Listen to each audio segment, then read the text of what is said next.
Hello everyone, welcome back to another episode of Project E46. Quick update here. I was in between filming different episodes with a car now that it's running again, and I realized I had quite a sizable problem. I'll cut to the footage, but basically, after coming back from the drift day, I was going to film another episode with a car, and I started making this really, really loud sound. Something kind of like this. Yeah, I know. That is an absolutely terrible sound. It turns out, after looking at it, that the pulleys on the engine, your tensioner, your idler, the belts, stuff like that, they're original to this engine, which is not the original engine of the car. So this mystery engine has mystery miles on it, and I'm guessing those pulleys were all original. Let me show you.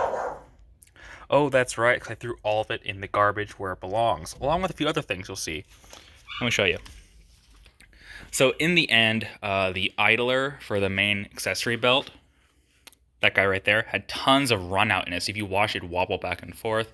And it turns out that kind of fatigued the tensioner, which kind of stretched the belt, causing all the noise. So fortunately, FCP Euro, kind of the go-to for BMW parts, the best price, has a full kit for these E46 engines that includes everything for the main belt, because the car has two belts. The main belt, so that's your belt, your idler and your tensioner, that goes for your power steering, alternator, motor, and fan, and a secondary belt specifically for the AC down there, which gives you the new belt as well as a new tensioner. So I replaced all that, and now the motor is nice and quiet, although I also noticed while the car jacked up that the car had a leak. Of course, if you've watched videos of this car before, I mentioned before, this thing has tons of leaks underneath it. It's just an old BMW, they all leak. This leak was from the power steering, and it had gone from a drip to a gush while on jack stands, so it kind of gushed my face, and not in a good way. And so I had to buy a new power steering refresh kit, also from FCP Euro. Lifesavers on that with quick shipping. I replaced the basic overhaul kit, so it's a new reservoir with filter assembly, as well as the two main hoses that goes from the reservoir into the little cooler behind the radiator, and then the other one that goes right into the power steering pump down here. So those are brand new since those were leaking pretty bad. And so I got the new belts on, new idlers, pulleys, new power steering setup. I popped the cap off and bled the power steering system. Everything seemed good. And I noticed, of course, while I was doing all that, I had the car put back together, that I had sprung another leak. This time, down here. What you're looking at right down there is the lower radiator hose. And I turned out that another leak sprung down here. Now, on the lower radiator hose, which you're looking at right there, that's where the coolant temperature sensor is located. And I Googled it, and apparently it's very common for the sensor itself to work just fine. Like in this car, the coolant temp sensor works just fine, but it has an O-ring on the inside of it that helps it seat into the lower radiator hose. And that O-ring goes bad over time because it's rubber, and like all BMWs, rubber things just fall apart on these cars. Ooh, look at that nice new tensioner next to all my other oil leaks. But anyway, that's why I really wanted to record this video really quickly. So my sensor was fine, so I didn't want to replace it because they cost about $40 from BMW. That's it right there. Kind of sits right on top of the coolant hose right there. Very easy to access. It just has a push-style pin, kind of like the MAF on these cars. You push it in, squeeze it. The top of the sensor comes off, and the sensor itself inside the coolant neck has two little prongs. You squeeze them and twist, and it pops right out. Very simple. But it has this little O-ring. These green O-rings are pretty ubiquitous across older BMWs and various things. And this one, I'm not sure if the camera will focus on it, but it has a chip right there on the face. Right there. And that was causing coolant to slowly drip out, which is obviously not a good thing. That's why I want to give you this little pro tip. BMW now no longer sells just the O-ring. They only sell you the full, complete sensor, which I didn't need. I didn't want to just buy a new one for no reason. But fortunately, the internet has sussed out, they measured this O-ring and found out it's actually a pretty common size in the American standard world.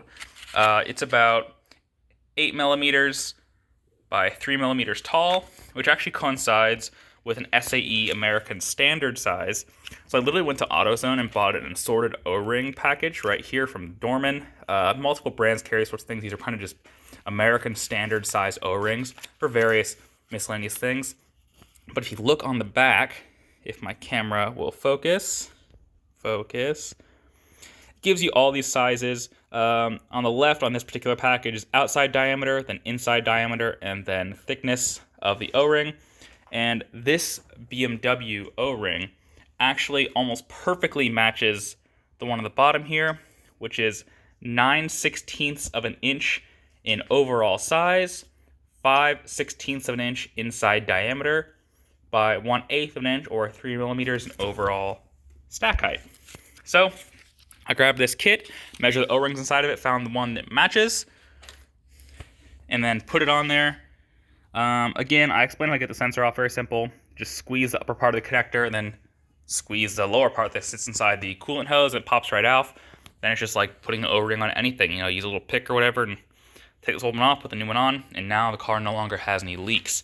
So if you do notice a coolant weep or you're low on coolant, definitely look at your lower radiator hose right there. So if you're looking at the engine, I don't know why my camera won't focus, go over here towards the manifold, the exhaust manifold, look down. That's your lower radiator hose right down there. And sticking directly up top right there is the coolant temperature sensor.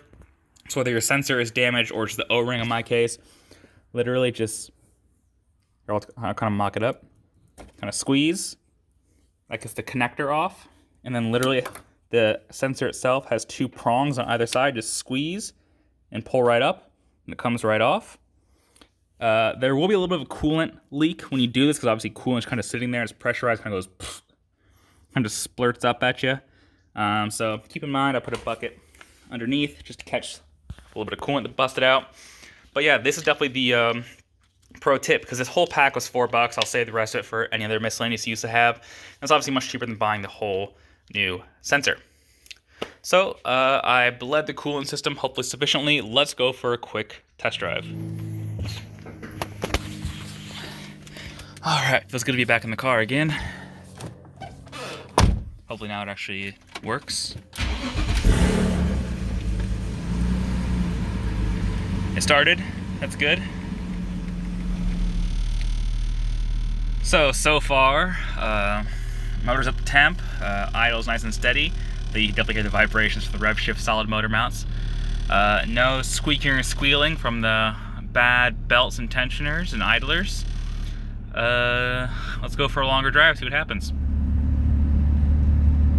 Alright, so I noticed this for a long time now, but in the past like 2 months, do you hear that whining? It sounds like a drivetrain noise. I'm not really sure what it is. It's one of those things where it might have always done that with the solid motor mounts and trans mounts. I can't recall because I don't drive this car very frequently, or what, but it's starting to be disconcerting. It drives fine, but that makes that transmission driveline whine.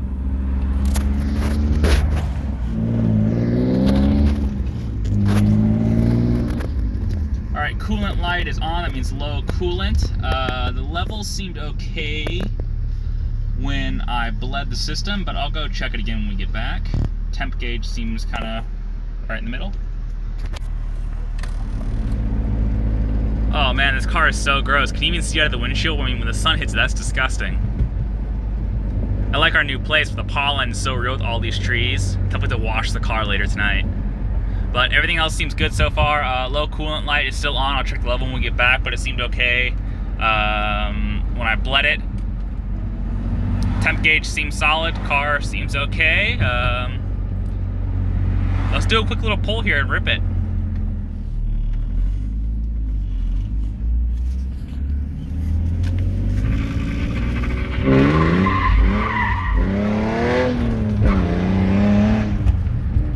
Alright, did a little rip there, just a little U-turn quick donut.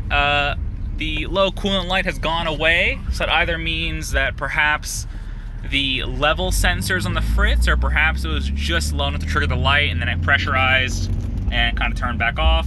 I'll keep an eye on it, no big deal. Car feels good, temp gauge seems solid, and it seems like that quick O-ring fix has done the trick. And I think that's all I got for this episode of Project E46. More of an update on things that have been happening here behind the scenes. Sorry I didn't film all of that. But if you do suspect bad belt noise, whether it's the belt itself, the idler, or the tensioner, absolutely check out 50s Kid and Han's Garage on YouTube. They have videos that are way better than anything I could do as far as the DIY is concerned. As far as the power steering DIY, if your power steering is leaking like mine was, definitely check out 50s Kid again, because his DIY is definitely the best. And as far as that coolant leak, yeah, definitely check out, if you're expecting a coolant leak, definitely check out the temp sensor O-ring, because that's like a really subtle weep that, you know, it's not going to leave big drips on the floor. If you notice a little bit of low coolant over a long period of time and you can't find it, that might be your problem. Thank you very much for watching this episode of Project E46. I'll be back with a lot more drift footage very soon, because I have an event coming up in just a few days. So look forward to that. It's going to be a lot of fun. See you guys later.